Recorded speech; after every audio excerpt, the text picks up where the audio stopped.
Britain has a lot of vehicles which aren't really known for causing high damage.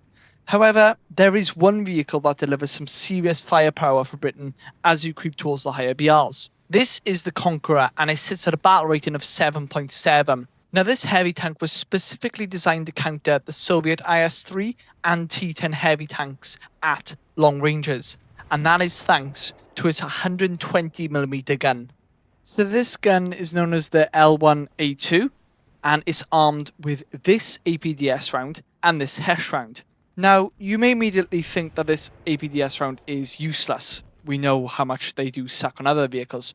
But due to the sheer size and just the raw power of this gun, the Spalding is actually quite effective. And because of that amazing penetration which you can get with this APDS round, you can absolutely slice through an IS-3, a T-10, the upper front plate of a Tiger II, slice through the turret of a Mouse. It is a great round. However, at the end of the day, it's still APDS, and therefore you do need to have that knowledge of where crew members are located in vehicles, because obviously if you're going to shoot the front of a Tiger II, you're usually only going to take out the driver and the machine gunner, and the Tiger II's gunner is still going to be operational. Now, unfortunately, the gun does also come with a bit of caveat. The ammo for it is two-part, meaning the charge and the shells are stored separately. So with an aced crew, you're looking at a 15-second reload time. This is the Conqueror's main weakness, and basically means you're going to have to adopt a similar playstyle to that of the Soviet 122mm tanks. Basically, you cannot play this vehicle as a brawler, but rather as a sniper or a support heavy, where you keep yourself behind the team and in cover whilst you let them lead the charge. Now, this is a pretty heavy vehicle. It weighs 66 tons and 67 tons if you equip the additional armor package for this vehicle, which puts an extra bit of armor on the upper frontal plate and the turret. Now, you'd think this would come with a slow speed, and that is where you would actually be wrong, because this tank is as quick as all the 7.0 Centurions, that being the Centurion Mark III, the Action X, and the Mark X.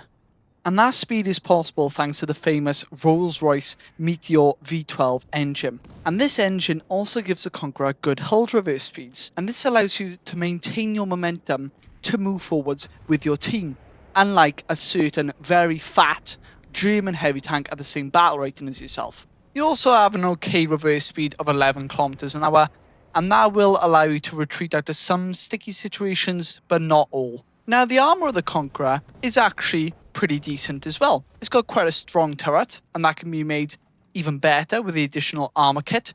The upper frontal plate is quite good as well, and again, that can have some additional protection on it. However, the biggest weakness in this armor is, as per usual, the lower frontal plate.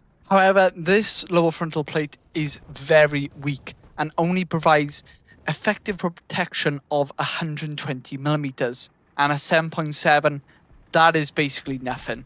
And this lower frontal plate is made even worse by the fact that the charges for the ammunition are stored directly behind it on the left-hand side of the vehicle. So any shot to this area of the tank will result in a catastrophic explosion. Now, the sides of the Conqueror aren't very good either.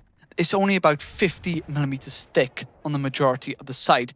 That's not much thicker than a Panther, a 6.0. These thin sides, that extremely vulnerable lower plate, and that very long reload means you have to maintain continuous cover with the Conqueror. So to conclude, do I think this is one of the best vehicles of 7.7 in the game?